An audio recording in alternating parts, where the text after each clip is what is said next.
Hey, my name is Peyton Peeler, and this is lesson 2 of our video series on Lacanian Psychoanalysis. It's good to be back.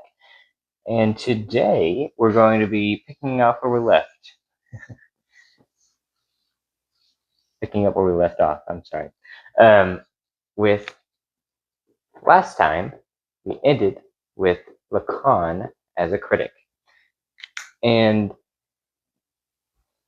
well, if Lacan's a critic, what is he a critic of in Freud's work? What are the changes that he made, the interpretations that he came up with? And the real big change is going to be a dive into language and linguistics.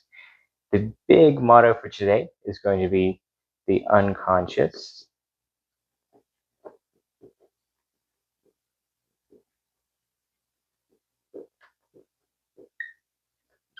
is structured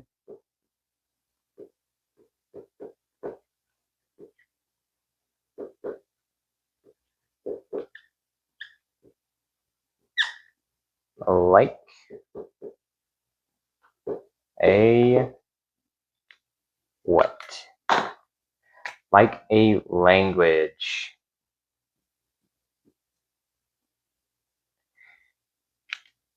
And we talked about the unconscious last time. If you want to get back to that, it'll be the last video. But why language?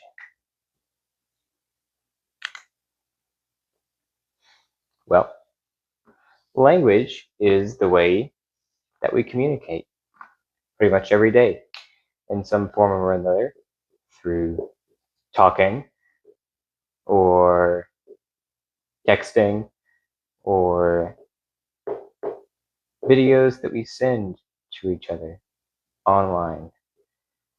The internet is a language highway. And there are obviously many types of languages, but let's not forget, and this is going to be very important, that languages aren't just English or French.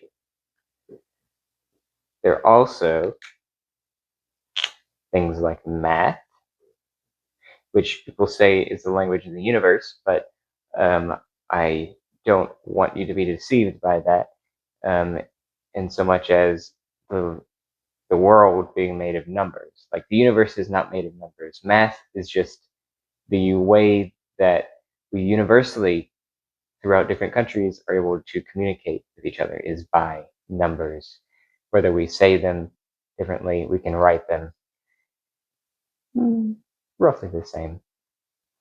And that also has to do with logic. Most people who go to have some sort of training to learn at least a little bit of logic. And that is also a language. Because a language is something that we have invented to be able to do what? To describe the world and our experience. And by doing that, by describing and attempting to understand, we make meaning out of that, out of our words, because our words have meaning, or else we wouldn't use them, I would say. But why else does Lacan choose language to be the structure of the unconscious? Well, it is the best representative, or one of the best, I would say, of subjectivity.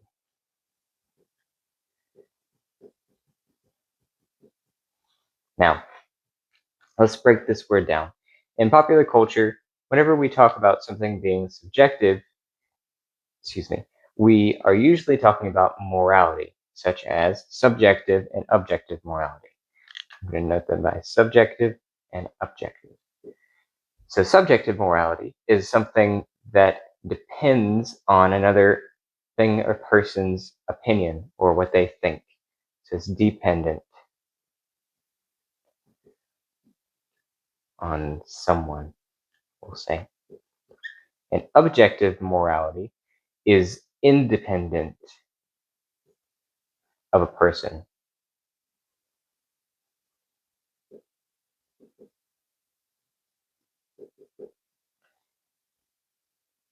And there are all sorts of theories that people have had about, okay, if it's independent of someone, where does it come from? Is it in the universe, or does it come from somewhere else? But that isn't exactly what our focus is today about objective. It is subjective. Now, to be subjective, or to be a subject, is, put plainly, to be subject to something, like a subject of a king. Another reason why Lacan chooses subject, and why language is a really good example of subjectivity, is because someone who is subjective to something, they don't know everything.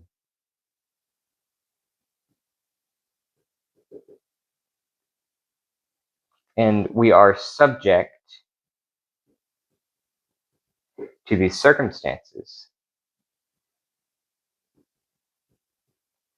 and people around us, everything that happens, whether it's bad or good. And the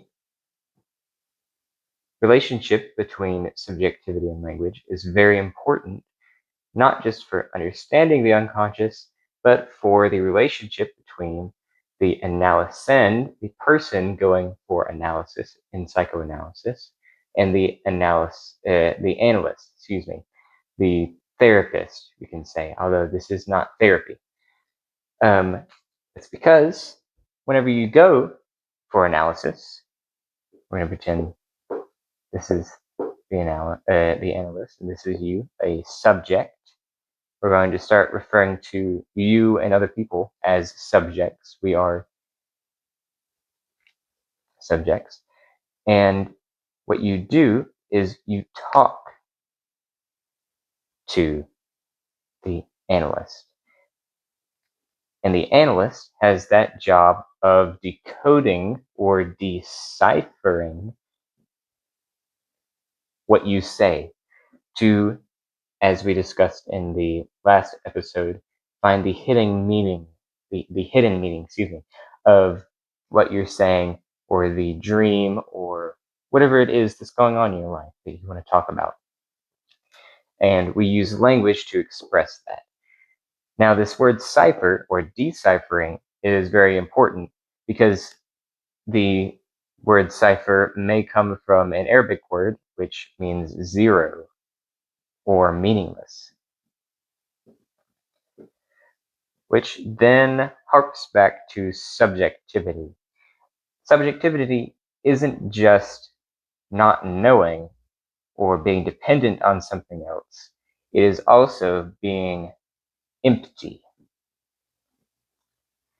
It is being a word or saying a word and inherently not having a meaning to it, a real objective definition or meaning to it. Our words and our language, if you don't know already, are constructed. We weren't really put in this world and in this universe, and the universe just gave us all these different languages. It's that we decided that this thing that we're looking at and pointing at is going to be a tree. But that's not how we always thought about language.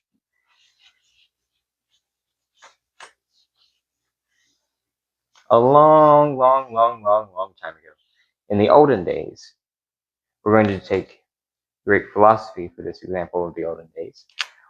We have Plato and the theory of forms.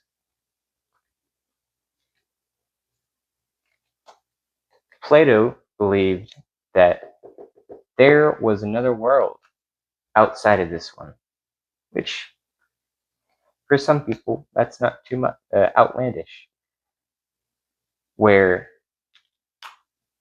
we can know the truth of reality. And we can take something simple as part of our experience, like a tree. We can see this tree, right? We'll look at it and say it's a tree. And we can see other trees that look pretty close to it, but not exactly like it. We can also say those are trees, and they have a likeness, which means they have similarities, sort of, that makes them trees. Now, the reason Plato says that all of these are trees is because in the world of forms, there is a treeness that makes all things that are trees, trees, or else we would not call them trees. And instead of this, we have taken a different look of language throughout the progress of history. But in the model that Lacan uses, there's still a separation, there's still a bar between the thing and what we call it, the reality and the falsehood. Instead of there being a world of forms, it's a little bit more simple. There is the reality, the actual tree, which we can see, smell, touch, and the word we use to describe it. It's as simple as that. And we can use more than one word to describe a tree, right? We can say that it's an oak tree, or a birch tree, or it's very beautiful tree. It is a tree on a midsummer night. You can get as specific or as general as possible. And that's also important here too. Now, as a side note, let's not forget that this tree that we are looking at, this experience that we're having, the tree is also impermanent, just as the words are. We've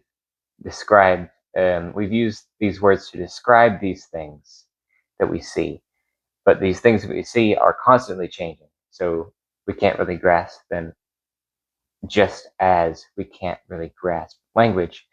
And the reason I say we can't grasp them is because when we say tree, we mean this thing in reality, but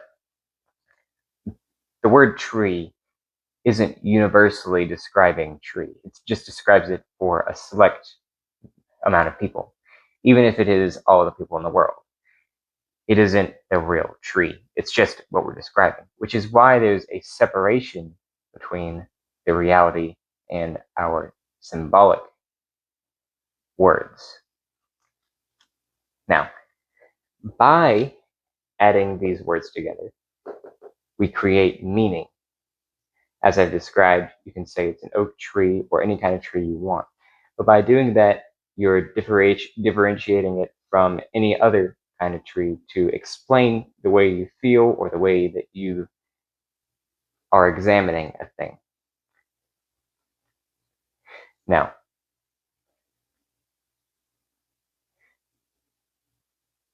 let's input a little bit of jargon here. This tree, in reality, again, is what we call, in Lacanian psychoanalysis, a signified, something that is an experience. And the words we use to describe it, or the feelings we feel when we see it, I suppose, also are signifiers.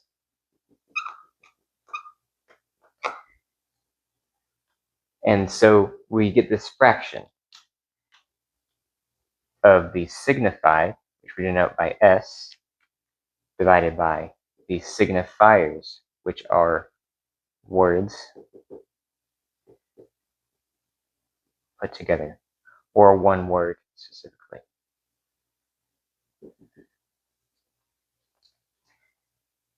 And this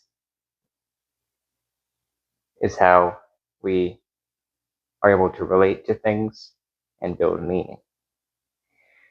But this isn't just happening in our language, it's also happening in the unconscious, because the unconscious is structured like a language. So let's imagine our unconscious is, instead of it just being language based, we can see the signified, which is something that happened. It can be an actual experience. It can be the tree that we're looking at, or it can be something that happened in our life that might be a little bit traumatic, or it could be just any ordinary day. And we build in our mind the signifiers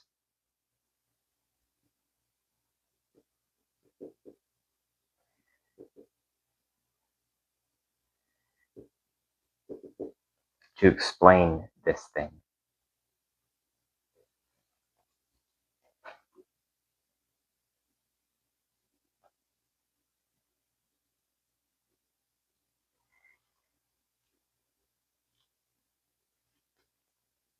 And so this ultimately tells us a few things. It tells us that you can't really describe an actual thing in real life accurately unless you had infinite words or perhaps the exact right word, which is impossible.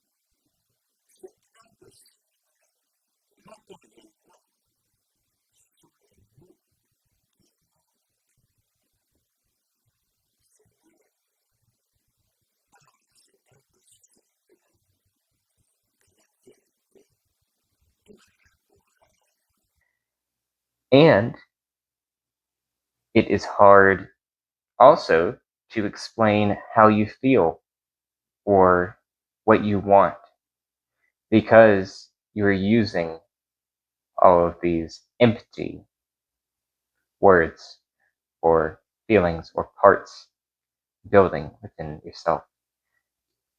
The signifiers, however, are in a kind of chain. They're like a fish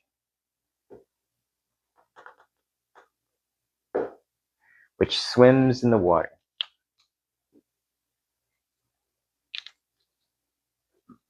And this fish, it keeps going and going and going, and anytime you try to catch it, it just slips out of your hand. I mean, I've never tried to catch a fish with my hand, but I can imagine it's going to be pretty hard. So these signifiers, they keep moving, and that is representative of the way that language changes for us and the way that we add words to build meaning. And the meaning of those words also change. So the signifiers are like a chain of fish. But okay, we have these signifiers, right? And what is the first signifier? If we're going to make meaning out of all these words and all of these things happening to describe our experience, what is the first experience or the first word, so to say? And I don't mean this in the literal sense of when you were born or the first word you said when you were born. This is the unconscious first word. These are called master signifiers.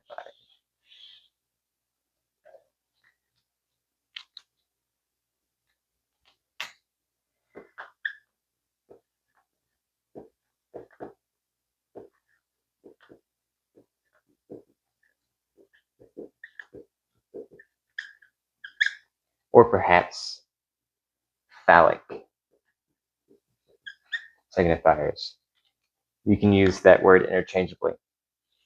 And so master signifiers are things that build absolute meaning for you. They are representatives, they're words of what you ultimately want in life or what you think you want in life. This can be literally anything such as God, freedom,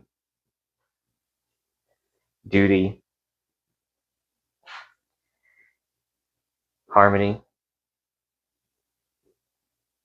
justice, revenge, success, peace, even femininity and masculinity. Things that sort of make you you, I would say. And they are the first word, so to say, that builds all of the meaning that is further created in that chain of signifiers through the experience. So we have the phallic signifier, the master signifier, which can be denoted by the symbol phi or S1. But why is it also called the phallic signifier? Why the extra, right? Why can't I just call it the master signifier? Well, here is where we get back to Freud, because Lacan was a critic of Freud. And the phallus is very important for Freud. Freud thought that everybody wanted the phallus because they lost it. When they were born, they were lost it. And at least for females, Freud originally thought that women desire the phallus because they don't have one. This leads them to love their father, kind of like Oedipus loved his mother. Specifically, he thought that young girls really wanted to have a male child with their father so that they could have a replacement phallus because they weren't born with one. However, Lacan says that people don't exactly desire an actual phallus. They don't want a penis. They want what is a representative of power for them, what means the world to them, or they want what they want, just intrinsically what they want. And you could also say that the phallus is a representative of jealousy or just of male patriarchy. You know, we say that, oh, only men can wear ties, or wise men go up on high mountaintops to become enlightened, or men, or the boss of the company.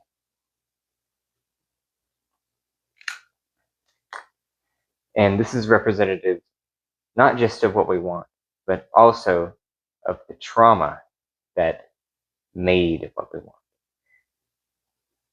or the injustice, we could say. Which is all subjective, depends on the person. Which is why you should get analysis. Now, what happens whenever that phallus, the meaning builder, which all of our desire goes away? All your life, you are circling this phallus. And one day, it becomes what it actually is. It is meaningless. And you realize that it is. That means all meaning, and your life is erased along with that. And you become psychotic, where you get foreclosure.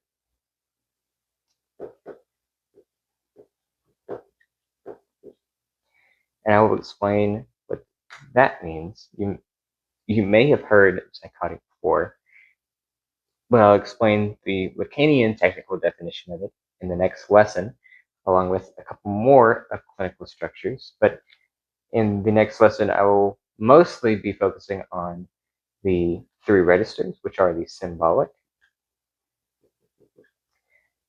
the imaginary,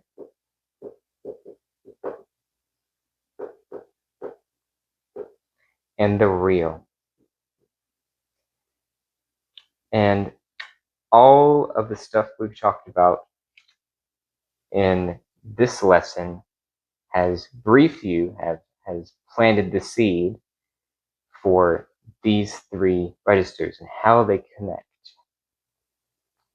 So thank you for watching or listening, and I hope you like the smaller board.